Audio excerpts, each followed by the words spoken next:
Na ga wani da zuwa comments mu ma din network ya mana tsiya muna cewa network din Hamisu mu ma din network ya sauka da yake ba mu ne da masu network din ba kamfanoni ne kuma su ma dai wani sai abubuwa ne suke kunkarfin su da kamar yadda aka sani to abin da yake cewa na zo yana cewa wai mu bari mana sai wani lokaci a guda to ai baka da tabbacin lokacin da zaka samu kyakkyawan network ko kwakwaran network kana abu ne ko yaushe kai ta kokarin ka har sai in ka ga an kai bango ba za a iya ba to haka abu yake kai ta kokarin ka kawai kai ta gwadawa yanzu za mu sake dubawa mu ga ko shi Hamisu ya turo request din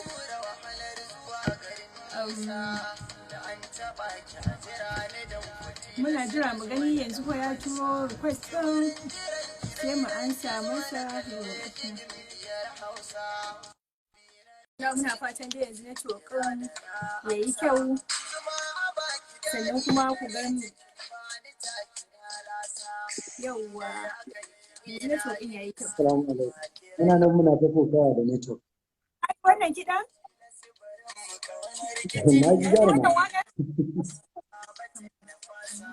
Na ji jaruma. Ka ji wannan waƙar? Na ji ina jin. Ni ne. Na?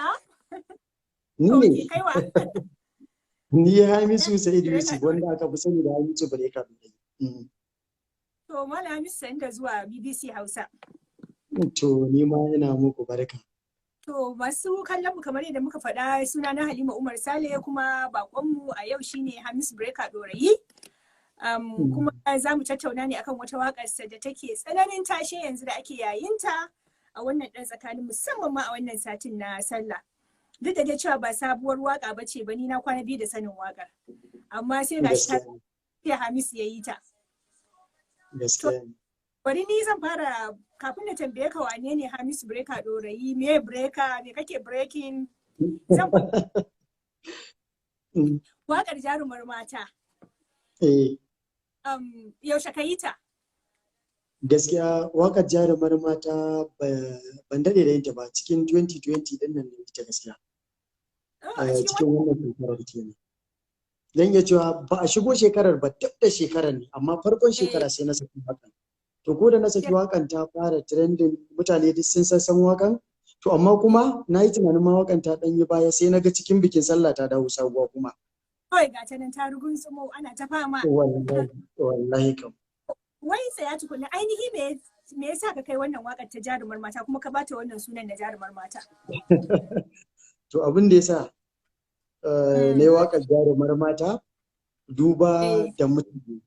Duk lokacin da zan yi wakar soyayya abin da nake fara tunani akai shine ba wai ina yin tunani akai na bane a'a. Ina yin tunani ne akan mutane halittar mutane kala-kala ne. Wani yana da zurfin soyayya wani kuma bai da. To ina amfani da wanda yake zurfafa soyayya gurin yin waka. Da kyau.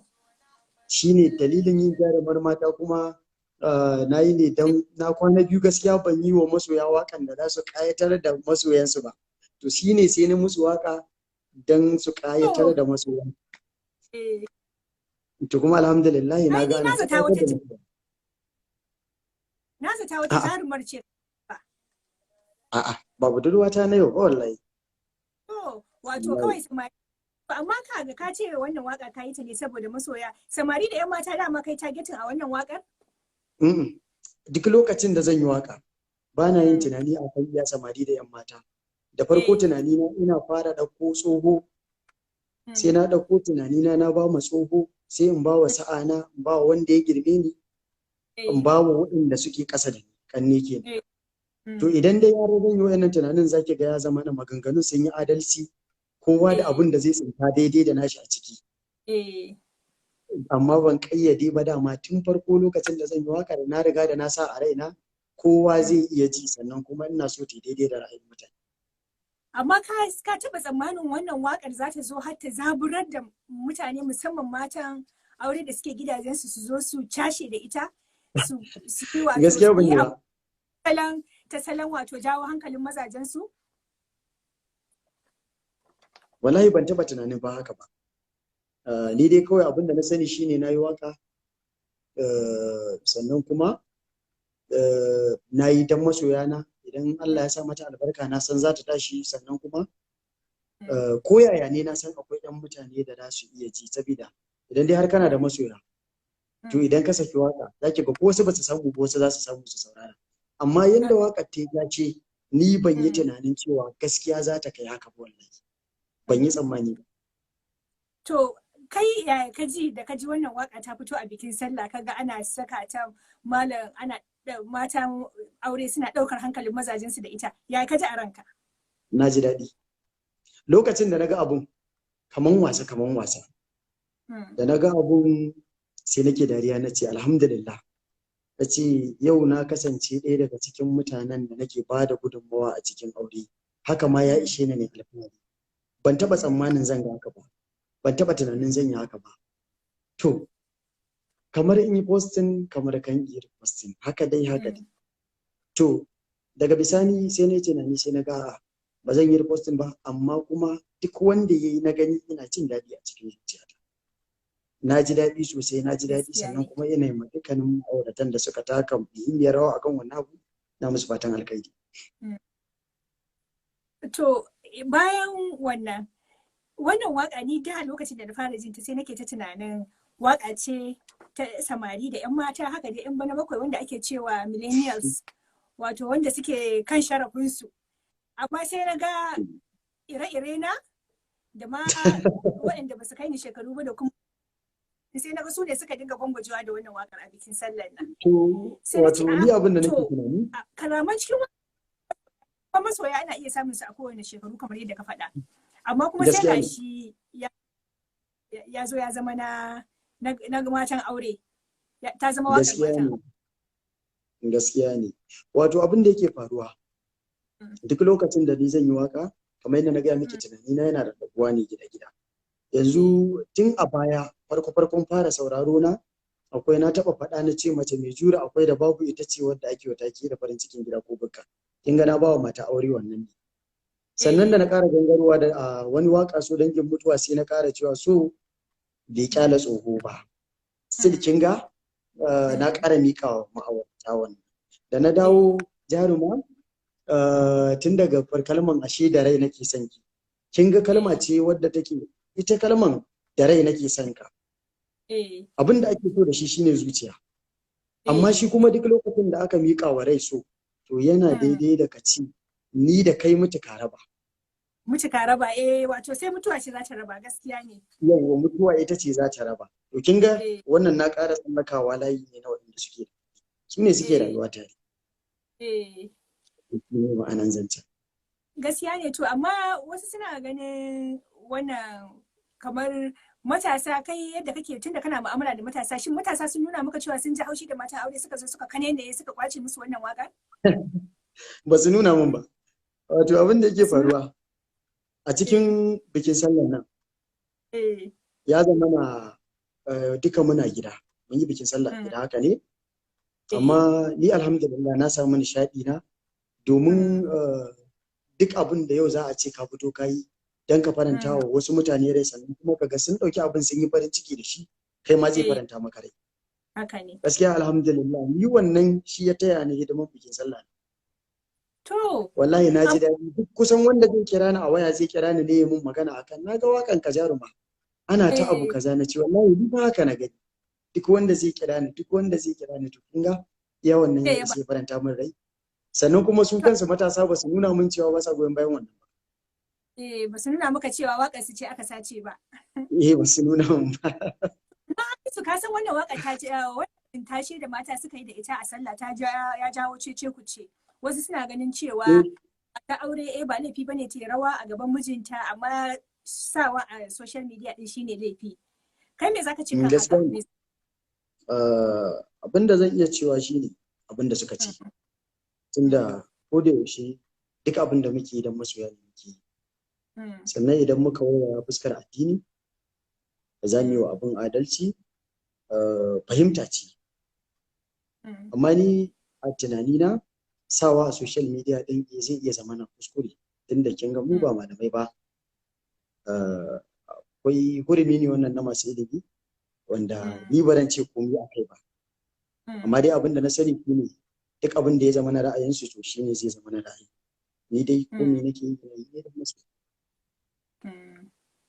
To yanzu kana ganin wannan tashin da ta yi da sallah din nan ya ƙara maka farin jini kuma ya ƙara waka farin jini ko kuwa da farin jinin ka na yadda yake? Gaskiya a'a, gaskiya zan iya cewa ya ƙaru.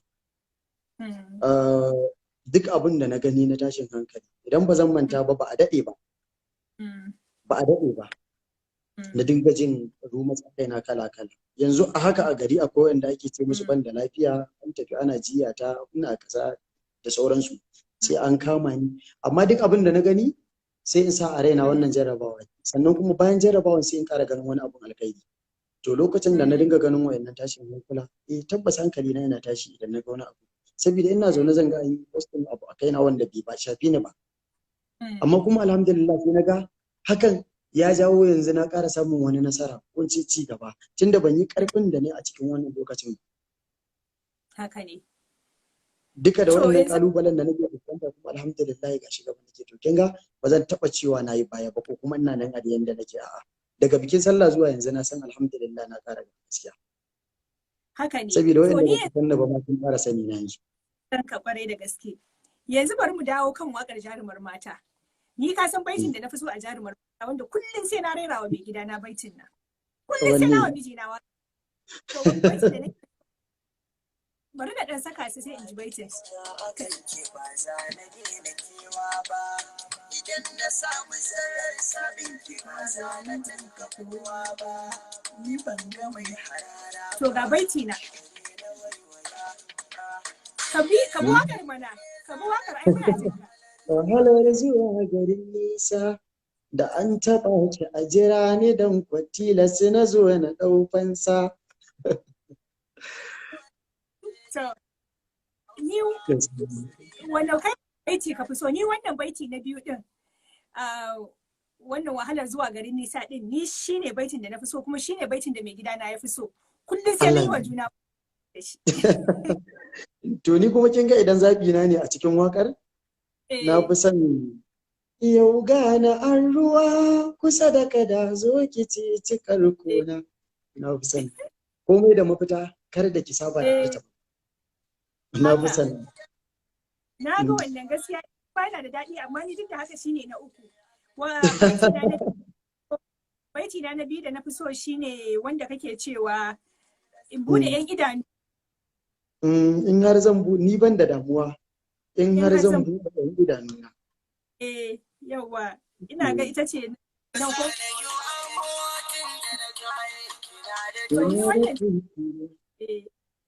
To kaɗan yi mana kai kuma wacce ce ta biyu baitin da ka fi so na biyu? A'a, ai ni a cikin wakan na biyun idan dai har na biyun wanda na fi so ne shine ashe da rai nake son ki. Bai a dan gwanda na bude wakan da shi. Budewar kenan. Sai kuma ƙarshen wakan da nake cewa masoyi yana da rana. Kalma ce wadda nake so gaskiya har a cikin zuciyata. Ina son kalmar masoyi yana da rana. To yanzu Hamisu wannan waka duk ana jin ta ne a audio ba mu ganta a video sosai ba. Yaushe za ka yi bidiyo? Yau zan saki bidiyo. Yau din nan? Yau din nan zan saki bidiyo. Da misalin karfe 12 na dare. Wannan lokacin sharafinta da take kai a wannan lokacin koko za ka saka ne dama can haka ka tsara? Dama can gaskiya na sa a raina zan sake ta cikin bikin sallah. To ina za a ga za a same ta a channel dina Hamisu Breaker a YouTube insha Allah da a same ta. Sannan za a same ta a channel din Sunusi Oscar Popoto. Shi ne daraktan waka. Shi ma da a samu a channel din shi insha Allah. Yanzu Hamisu bari mu dan dawo kan Hamisu Breaker. Wane ne Hamisu Breaker? To, Hamisu Breaker dai dan asalin kasar Najeriya. Sannan kuma a Kano nake. An haife ni a garin Kano. Sannan karamar hukumar Gwale, Dorayi karama zan ce kenan, unguwar Bello, layin Malam Musa Muhammad. Na yi karatu a nan Dorayi karama primary school, na yi secondary school a Dorayi babba. Shi ne dan takaitaccen tarihin su. Shekarunka nawa? Shekara ta 27 a duniya. Shekara ka iyali fa? Bana da iyali sai iyaye na dai su ne iyali. Har yanzu ba jarumar mata kenan. Da yayi da kanne. A'a har yanzu babu. yaushe za a samu jarumar mata? To Ko kai makon wannan na gasar za Allah ka ne. wacce ta fi iya rawar jarumar sai ka yi da ita. A gaskiya ai a zuciyata ko kuma in ce mafi akasarin lokuta ina ji in ce na kusa aure insha Allah, na kusa yin aure amma insha Yaushe? Allah gaskiya ba a sa date din aure na ba, amma ai ba zai buya ba lokacin biki na insha Allah zan fito in sanar da mutane, zan gayyaci masoya na duka. To Hamisu yanzu zuwa yanzu ka fara waka, yaushe ka fara waka, yaushe aka fara sanin ka a fagen waka? Gaskiya idan aka ce yaushe na fara waka da yaushe aka fara sani na sun bambanta. Na fara waka tun a makarantar Islamiyya, tun na dan karamin yaro na fara waka sosai. Na taso na yi gwagwarmayan waka sosai gaskiya.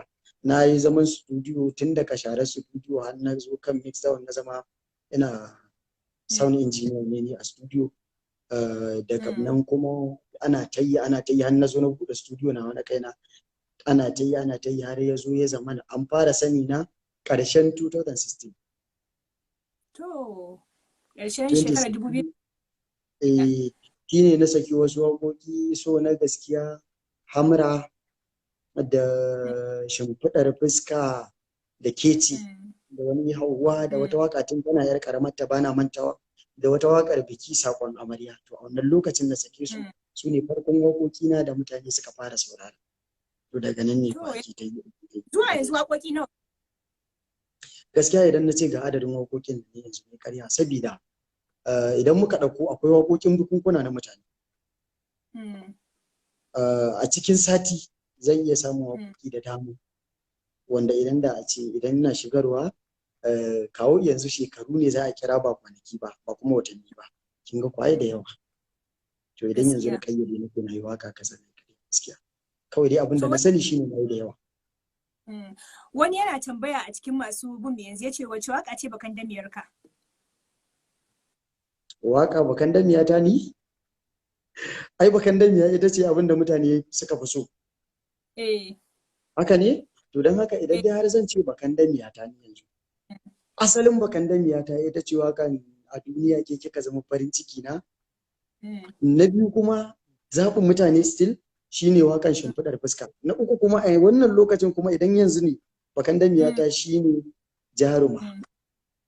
To, jaruma ita ce a kan gaba. Haka ne. To wani kuma Jamil Gimba yake tambaya a cikin masu bin yanzu ya ce wai ina labarin Sayyada Sadiya? Gimbiya Sadiya ne ko Sayyada? Wace ce Sayyada Sadiya? Wallahi ba sani. To ban zai san watakila ko a cikin waƙoƙinka ne. Yake dai tambaya. Bana jin na da waka Sayyada Sadiya babu gaskiya. To wai ina ka samu suna Breaker? Inda na samu suna Breaker. Ina tambaya. To inda na samu suna Breaker rawa. Da ina rawa, ina break dance ne. Da asalin sunan Bone Breaker ne. Kashi ne nake bulla. To daga baya kuma mutane suka koma suna kira na breakan waka. Haka dai breakan waka. Su mutane da yawa sun zata hard breaker ne irin kana karya zuciya ne. Shi ne yasa ake kira na breaker. Ba haka ba. Shi asalin breaker din na same shi ne a lokacin ina breaking. Irin ga wasu Michael Jackson din nan. Irin shi. To, ashe kai ma, ashe wannan waka taka da jarumar mata, an sheka rawa kenan in bidiyo ya fito. Su masu kallo sun gani. Akwai mai tambayar cewa wai me burinka a rayuwa? Gaskiyar magana. Yanzu burika na ba sa da yawa zan iya cewa. Sabida a daidai wannan gaban sai dai na gode wa Allah.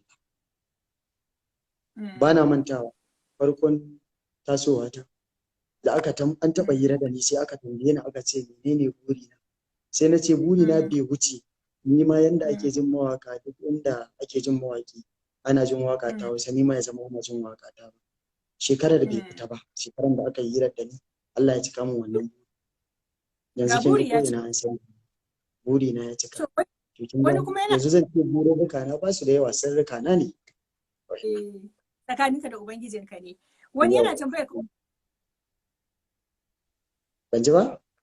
Waye mai gidanka a fagen waka? Gaskiya idan yanzu aka ce waye mai gidana, Mm.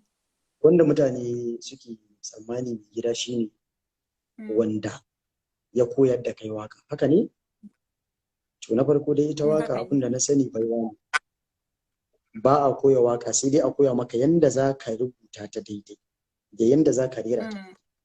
To gaskiyar magana akwai yayana Rabiu, shi ne ya fara nuna min ka daidai ga yanda zan rubuta waka daidai, ga yanda zan rera ta daidai, ga adadin gaɓoɓin da suke ciki, wannan shine dango, wannan shine baiti, wannan shine duk yayana ne ya nuna min. To kin ga idan dai har zan ce ga mai gida na asalin mai gida, zan ce yayana Rabiu shi ne asalin mai gida. Gaskiya ne. To ga wani mai kallon da yake tambayar wai yaushe za ka yi wakar jarumin maza? To idan zan yi wakar jarumin maza, sai dai na yi wakar sai in ba wa wata macen sai ta rera. Haka ne kuma fa. Shi balance. Shi kenan sai a raba biyu. Kowa an ba shi nasa. Haka ne. To ni kuma tambayar da zan maka Hamisu shine kana ya fitowa fina-finan ne saboda ana kallon kamar mawaka da yan Kannywood kamar dan Juma ne da yan Jummai. Gaskiya ne Hassan da Hussein za a kira su ba. Gaskiyar magana duka a duniya na yi fim guda biyu. Sannan kuma a yanda na tsara yanda ni nake ji a zuciyata zan yi fim guda uku ne. Su ma akwai dalilin da ya sa na amsa script din na yadda na yi fina-finan. Kin ga na yi biyu ne biyu watakila saura daya duk da tsarin na Allah ne kai ba ka isa ka tsara wa kanka rayuwa ba ban sanya Allah zai yi da ni ba amma dai a cikin zuciyata ni da abin da na kudace to amma ban san kuma yaya abin zai kasance a cikin rayuwata ba idan Allah ya yi ina da abinci a ciki zan ci gaba da yi idan ba na da abinci na san Allah ba zai bani ba. A cikin mawaka gaba ɗaya banda kai Hamisu Breka wani mawaki ne ya fi burge ka? A cikin mawakan Hausa? Wanda ya fi burge ni Sadisi da Sharifai. Duk duniya bayan Sadisi duk duniya mawakan duk duniya ba ma na Hausa kawai ba kuma yanzu.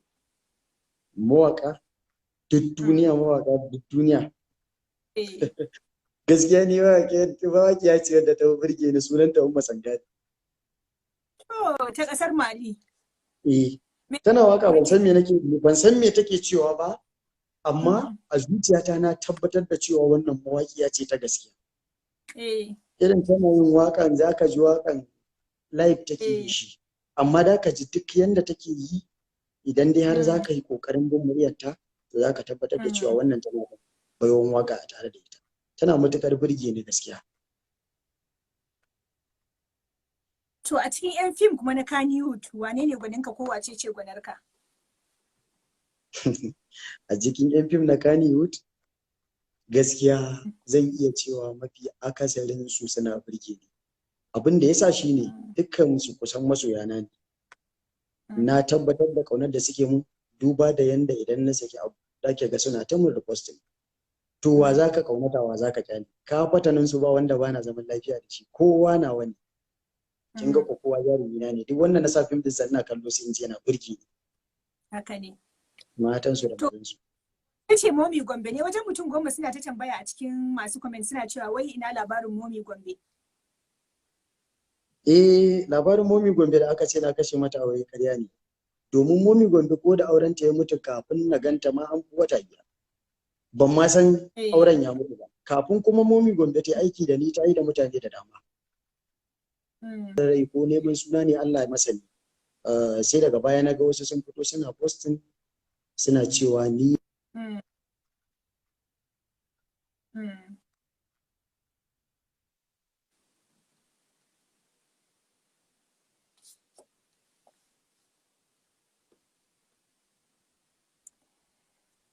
network ɗin Hamisu yana freezing amma ni na tabbata zai warware a ci gaba.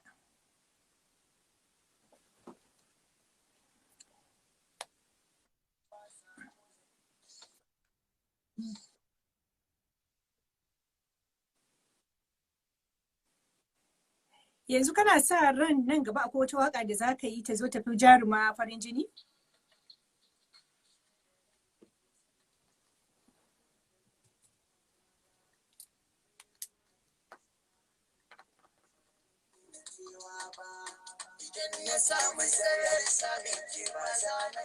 To ko za mu sa masu sauraro mu gani.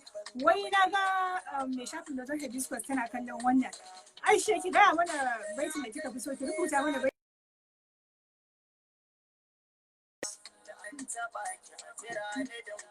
Ina jin wasu.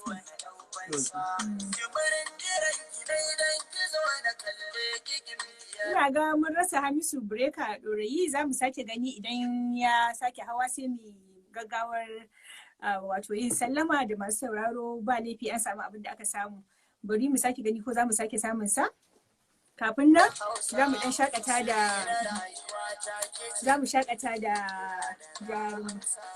Zuma a baki daɗi gare ta kin ba ni taki na lasa. Ni dai akan ki ne na yi nisa da ba kiran da zan amsa. Tilas barin mu kaunar gitin da ta yi nisa. Sun ba bata da fasa na ce ni in ba da laifansa.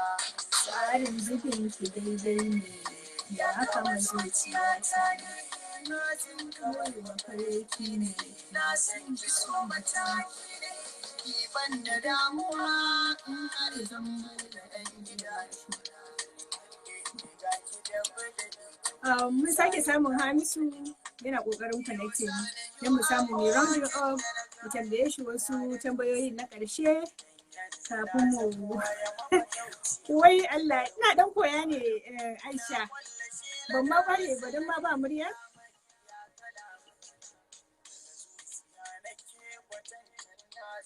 Yana kokarin connection da yanzu.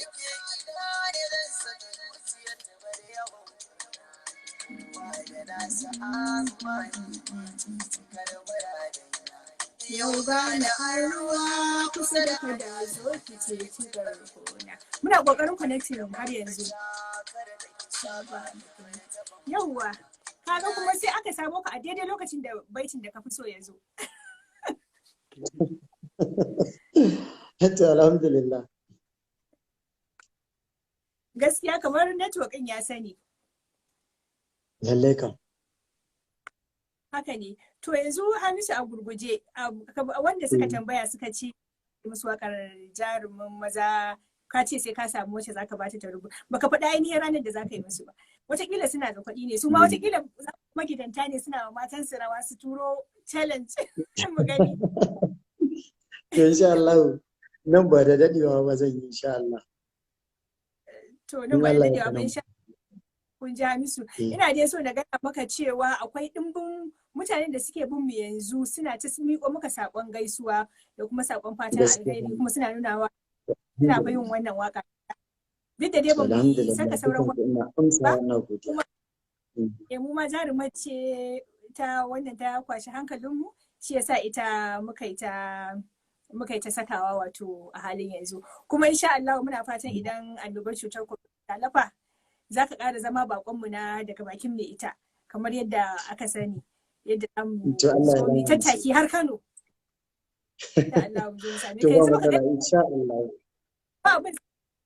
Ta ce an kusa amma baka gaya mana ranar ba. An kusa. Idan yanzu na faɗi ranar na zo na saba fa. To kin ga ina yi ƙarya ke. To ni ba na san ne wa masoyana. A'a. Su jiraye ni nan ba da dadewa ba. Abin da nake ji a raina nan da dai yan wasu kwanaki. Lila. Amun uzuri. Nan da kwana kalilan insha Allah zan yi. Kun san aikin da ake yi da kwakwalwa to ba da a yi mishi gaggawa ba. Da gaske ne an ce wai da giya biyu zaka tashi mun ji ana cewa da giya biyu zaka tashi. Wato da mata biyu a lokaci daya. Mata biyu a lokaci daya. Saboda ni na fi kowa rigima. Ai ba rigima ba ce. Kokari ne. To, a jira in tashi da ɗayan ma. Insha Allah. To da ɗayan da ta tashi kenan. To abokin aiki na ma yana da wata tambaya. Yanzu yana kokarin ya rubuta min tambaya. Kwarai. Ina da aboki da a makaranta kullum sai ya dame mu da wannan ke kace tire na me yasa shi ma ya fi santa shi. To wai ya ce yana da wani aboki sunansa Jabir Mustapha Samba ya ce yana da wani aboki a makaranta da kullum yake damun su da wakar kice tire na ne ko a ce tire na. Wai bakan damiyar shi. Bakan damiyar ka. Wai ya ce wai me yasa ka fi santa? A duniya ko ka zama farin ciki na ko? ita. Sai da muka iya ta dole. Ka dan rera mana mu dan ji. Ba ni dama ya masoyiyata, mai rabon ya gabaɗi zai gani gwanata, cikin masoyanki a yanzu na yi rata, tunda ni zan iya baki rayuwata. To wanda yasa ka fi son ta in ji Jabir Mustapha Sambo? Akwai dalili. Akwai dalilin da yasa na fi son waƙar ke ce, amma ba zan faɗa ba. Sirri na ne. To Na ni ɓoye. yanzu abin da zan faɗa shine ni ma Hamisu a wake mun waƙar da zan wake mai gidana da ita ta musamman. To shikenan, in Allah ya nan ba da dadewa ba, zaki ji yanda zaki wake mu gidanki. Ban ji ba? Tunda shi ma ya zama nace tunda ya zama masoyin waƙoƙinka. Alhamdulillah. Zan wake shi za da kyau. To ba matsala, insha Allah da ki ji nan ba da dadewa ba. Na ji wani a comment section yana cewa wai kai matsoraci ne ka ce ba za ka iya auren mata biyu a lokaci ɗaya ba. A'a to tukunna dai. A dai ban nan tashi da ɗayan tukun. Yanzu za mu playin waƙar sai ka bita. Ka bita har ƙarshe. Mu ji ko haddata ta ne ko tana da. Ai ban haddace ba tukun.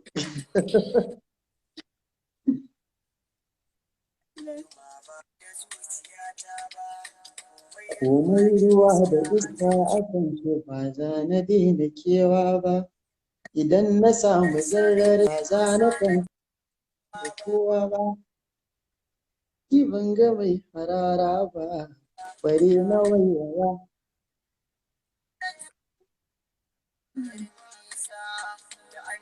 Da an taɓa ki a jira ni don kasila sai na zo na ɗaukansa. Jimirin jiran ki nai don ki zo na kalle ki gimbiyar Hausa. Sirri na rayuwa ta ke ce kawai da kin kira da na.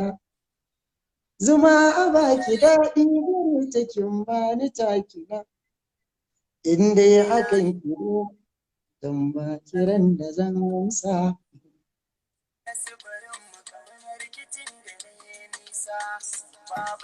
San babacin na fata ko za a ce mini ba da rai fansa, tsarin zubin ki daidai ne. Mafarki ne. Ni ban da damuwa in har zan buɗe 'yan idanuna, in kalle ki ga ki dafi da ni to me za ya damu kalbina. Kina da tausaina, dan yanzu na zamo ya mafatauci mai biɗar gurin kwana.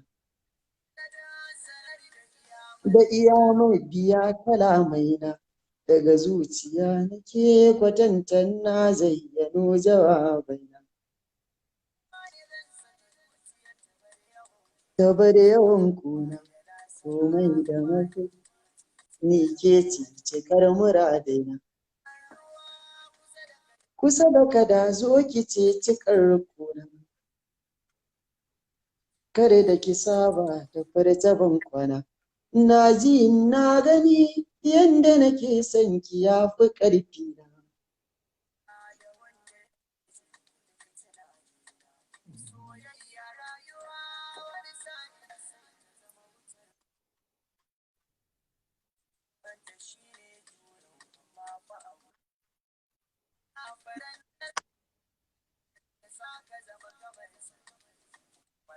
Kuma rayuwa da so misali ne kama da a mafarki.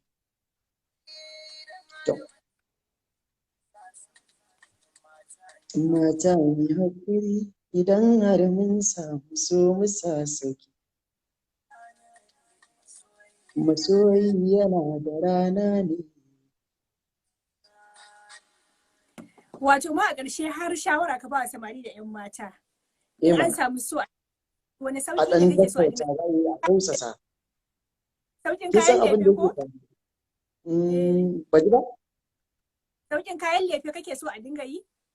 A'a, kisan wasu idan suka gane masoyansu, maimakon su kyautata masa kuma sai a ce bari a ɗan ja shi ko a ɗan gara shi haka. to shine abin da nake faɗakarwa a kai. Na gane. Idan ka gane masoyinka to ka sa sauki ka kyautata musu, shine naka. Allah sarki, na Kun san gane gane wanda gaskiya. yake son ka. Eh, to yanzu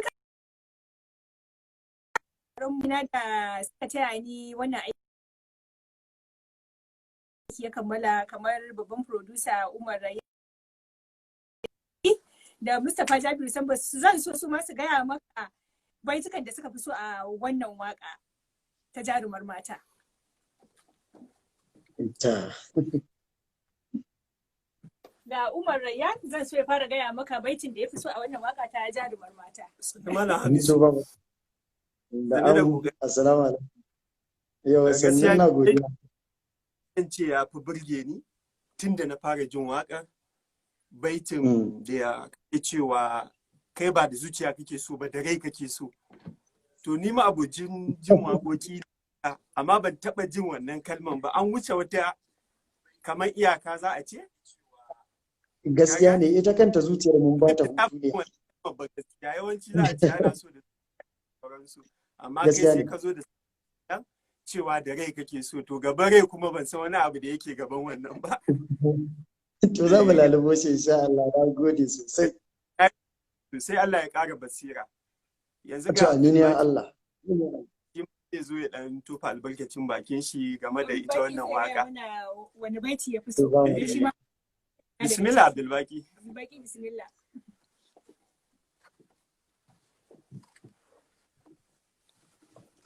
Malam Hamisu, barka da yau. Yau barka dai. Ya ayyuka. Yawa suna ta ba da gudunmuwa. Ni kusan inda zan ce gaskiya inda na in an ji waƙa nake jin cewa lallai an yi magana a wajen shine inda ake cewa in an taɓa ki kawai ki jira zan zo in ɗau fansa. To sai ta mamaki wata za ki zo ka ɗauka. Gidansu ne suka taɓa ta. Wato ka san shi duk inda masoyinka yake. A shi ne abin da bawo yake cewa garin masoyi baya nisa. Duk nisan inda masoyinka yake idan aka taɓa shi zaka iya zuwa inda yake. To ina so ta kwantar da hankalinta ne kada ita kar ta yi faɗa. Ni ta banda da faɗa.